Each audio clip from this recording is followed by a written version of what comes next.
pwede bang panagutin yung gumawa ng design?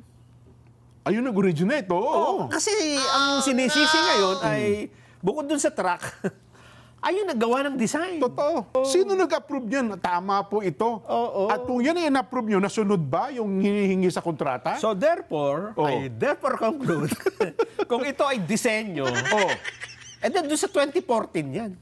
Ayan, kung Diba? disenyo ang pagbabatayan. Oo, dahil yun ang ituturo Bakit mo. mo inaprubahan yung Hindi disenyo mo na pa yan? pwedeng yung disenyo naging sa 2016, 2022. Yan, Hindi sa Pangulong Duterte, hindi rin kay Pangulong Bongbong. Oo. Doon yan sa 2014 kasi yun ang simula design Di, ako ang ano dyan, mananagot dyan, simula at saka pagtatapos. Dahil hindi... Kasi stability test, alamin mo yan sa eh. bagay. Sa pagtatapos niyan, nakapasa ba lahat yan? Sige nga, check mo nga ano Bago requirements. binuksan, ano? Oo. Oo nga. Kasi titignan mo, kabaga, may akin na nga yung maso mo dyan. Safety, ano. May titest mo yan. So, simula at katapusan. Yes. So, libre na yung nasa gitna.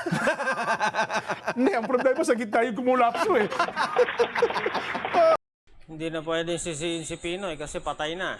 Ang last touch si PBBM. Lagot si PBBM. Oh no!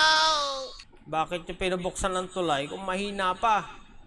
Oh no!